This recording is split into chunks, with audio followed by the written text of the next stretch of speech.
Indians के बीच में luxury trend housing का हो, चाहे वो लीकर के लिए हो या बड़ी लग्जरी कार के लिए हो, ये ट्रेंड बहुत तेजी से पनप रहा है।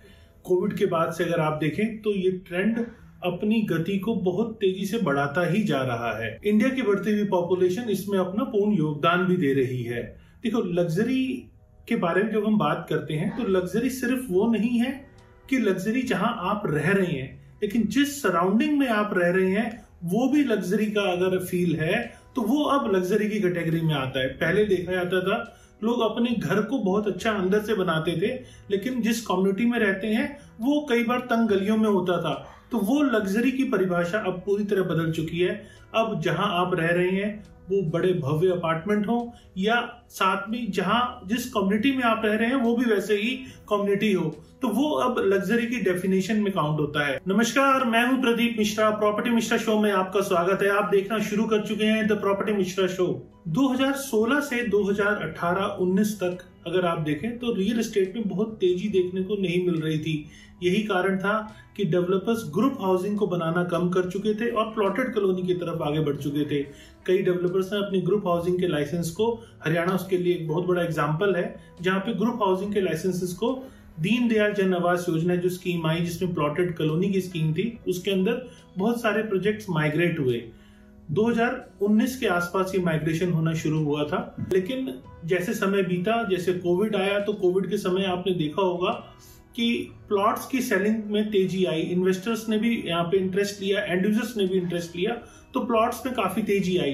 तो ये प्लॉट्स फ्लोर बनने लग गए, मतलब यहाँ पर भी जो अपार्टमेंट का कल्चर है वो आने लग गया। और जैसे जैसे मार्केट तेज हुई 2020-21 के आते आते यहाँ पे डेवलपर्स ने नए ग्रुप हाउसिंग के प्रोजेक्ट्स भी लॉन्च करने शुरू किए। मतलब पूरी तरह 2020 में सेंटिमेंट्स लग्जरी ट्रेंड की तरफ आने शुरू हो गए। लोगों ने जो नेसेसिटी है उसको छोड़ के अपने आप को लग्जरी की तरफ फोकस किया। लग्जरी अपार्टमेंट होता क्या है, क्या लोग कैसे लग्जरी अपार्टमेंट के अंदर रहना पसंद करते हैं, क्या एमिनिटीज उसके अंदर पसंद करते हैं, मैं थोड़ा सा सिलसिलेवार तरीके से आपको बताता हूं। पहली चीज, फ्लोर जिसमें आप रहते हैं वो बड़ा होना चाहिए, मतलब अपार्टमेंट का साइज बड़ा होना चाहिए। और उसके अंदर अगर टेरेस गार्डन है तो वो और भी लोगों की पसंद है। जो स्विमिंग पूल है वो हीटेड ऑल वेदर होना चाहिए। वीआर एयर कंडीशनिंग लोगों की पसंद है। होम थिएटर, एंटरटेनमेंट सेंटर लोगों की पसंद है। लैंडस्केप गार्डन लोग पसंद कर रहे हैं। स्काई डेक लॉबी लोग पसंद कर रहे हैं। फिर होम जिम, स्पा, जकूजी, ये भी लोगों के एक बड़ी पसंद बनी हुई है।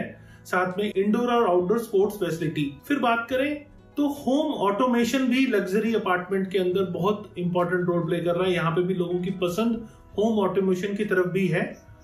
Modular kitchen with high and specification.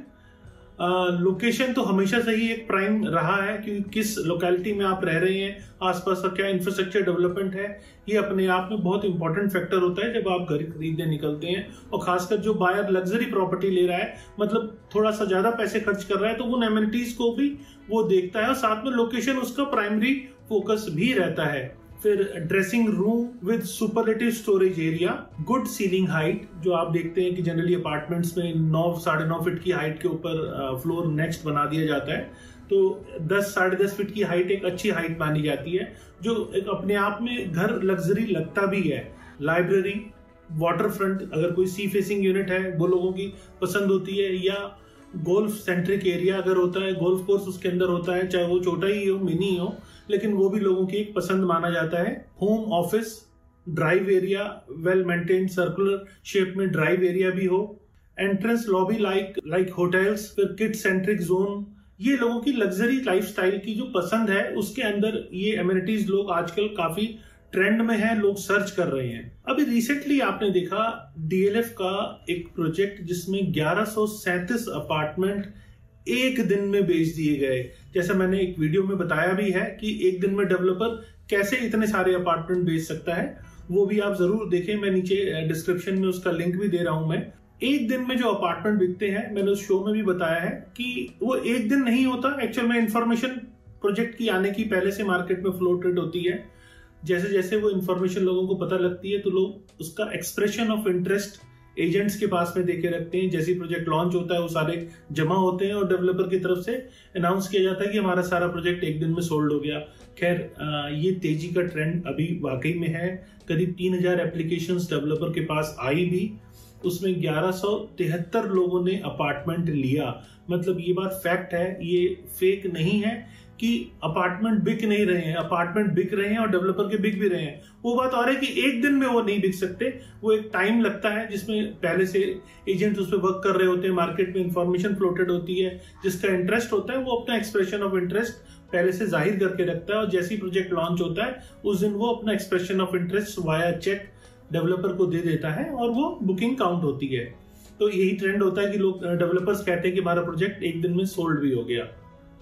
ऐसा ही एक ट्रेंड आपने वो देखा होगा गोदरेज का कैनॉट प्लेस प्रोजेक्ट, उसमें भी काफी अच्छा रिस्पांस आया। तो अब लग्जरी हाउसिंग में एक अच्छा रिस्पांस देखने को मिल रहा है, चाहे वो मुंबई के जैसे शहर हो, बेसिकली मेट्रोपॉलिटन सिटीज में ये ट्रेंड अब अच्छा खासा देखने को मिल रहा है। हम 2022 तक के आंकड़ों की अगर बात करें तो लग्जरी हाउसिंग का ट्रेंड ईयर बाय ईयर बढ़ रहा है। 2019 में 18,150 लग्जरी अपार्टमेंट बिके थे, 2020 में 8,500, क्योंकि वहां पे कोविड का टाइम चल रहा था तो अपार्टमेंट की शुरुआत हुई। पहले सप्लाई ऑलरेडी थी, क्योंकि इंडियन मार्केट के अंदर सप्लाई काफी थी, तो सबसे पहले ready to move stock absorb होना शुरू हुआ, क्योंकि बायर्स की पहली पसंद रेडी टू मूव स्टॉक थी। जैसे जैसे ready to move stock absorb हुआ वैसे वैसे नए फ्रेश लॉन्चेस आने शुरू हुए। उस टाइम बहुत ज्यादा फ्रेश लॉन्चेस भी नहीं थे, तो इसीलिए 2020 में 8,500 अपार्टमेंट लग्जरी बिके, 2021 में 21,450 लग्जरी अपार्टमेंट और 2022 में 65,700। और अब आप देख रहे हैं 2023 में वो ट्रेंड कंटिन्यू है।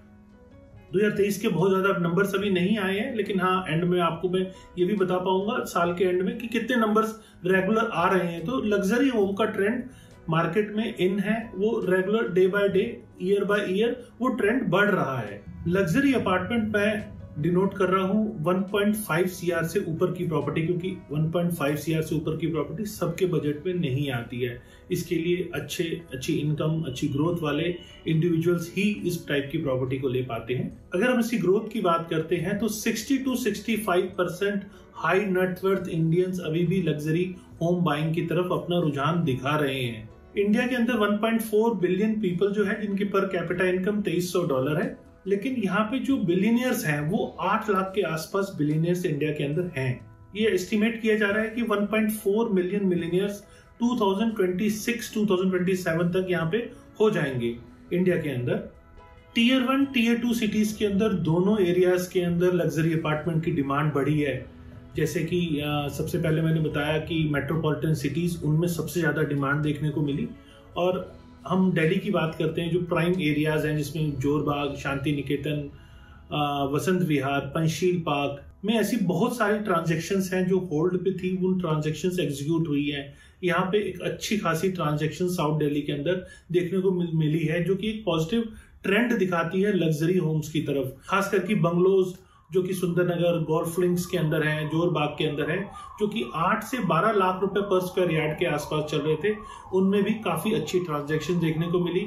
फिर शांति निकेतन की बात करें या वेस्ट एंड, जो कि 7 लाख से 8 लाख पर स्क्वायर यार्ड के आसपास के रेट्स चल रहे थे, वहां पर भी अच्छी ट्रांजैक्शंस देखने को मिली। वसंत विहार जैसे एरिया में जहां 5.5 से 6.5 लाख रुपए पर स्क्वायर यार्ड के रेट चल रहे हैं, उन एरियाज में भी अच्छी ट्रांजैक्शंस देखने को मिली है।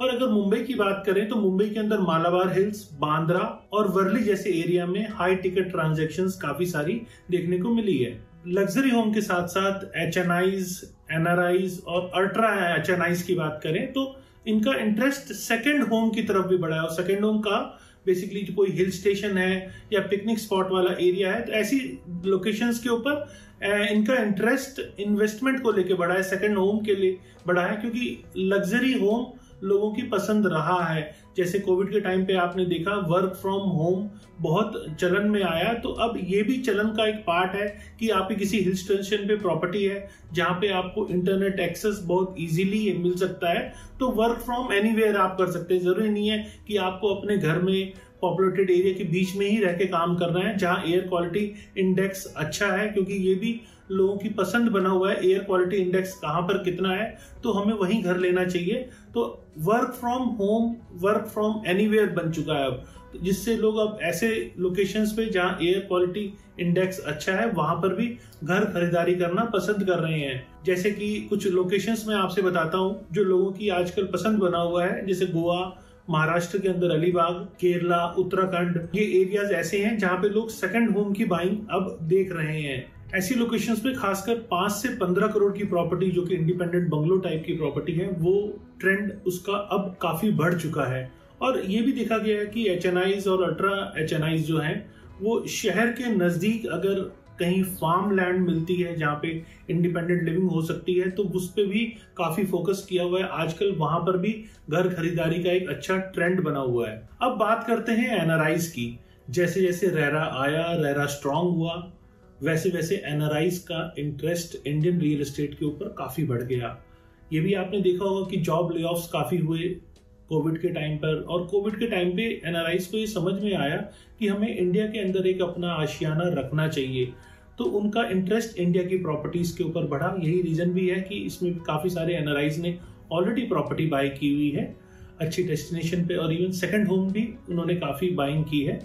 जैसे जैसे रुपी डेप्रिशिएट हुई, वैसे वैसे डॉलर्स की इन्वेस्टमेंट अगर NRIs करते हैं तो उनको अच्छा खासा फायदा भी देखने को मिलता है। तो ये भी एक मेजर रीजन रहा जिसमें NRIs ने काफी अच्छी तरह से पार्टिसिपेट किया। तो आपने देखा कैसे लग्जरी हाउसिंग अब इंडिया के अंदर एक बहुत अच्छे ट्रेंड के रूप में सामने आया है। बहुत अच्छी डिमांड इसके अंदर आई है, डेवलपर्स ने भी काफी इंटरेस्ट दिखाया है, नए प्रोजेक्ट्स, नई लॉन्चिंग अब लग्जरी हाउसिंग की तरफ हो रही है। वो बात और है कि इस टाइम अफोर्डेबल हाउसिंग की बात करें तो उस पर रुझान थोड़ा कम हुआ है, और इकोनॉमी जब ग्रो करती है तो मैं मानता हूं कि लग्जरी और अफोर्डेबल दोनों में तेजी आनी चाहिए। यहाँ एक ट्रेंड जरूर देखने को मिला कि रिच सुपर रिच हुए हैं, लेकिन कोविड के बाद जो अफोर्डेबल कैटेगरी में थे, जो बहुत ज्यादा इनकम नहीं अर्न कर रहे थे, उनको जो कोविड के टाइम पे लॉस हुआ, जो कि जॉब नहीं थी उस टाइम पे, वो अभी तक पूरी तरह उभर नहीं पाए हैं। उनको एस्टिमेटेड टाइम 1 साल और लगेगा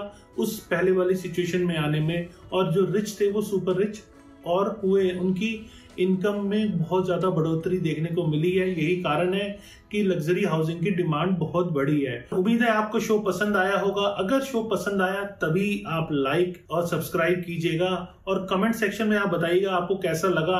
अगर और इस टाइप के वीडियोस आप देखना चाहते हैं तो मुझे कमेंट सेक्शन में आप बता सकते हैं कि किस टाइप के वीडियोस आप देखना पसंद करेंगे। नमस्कार।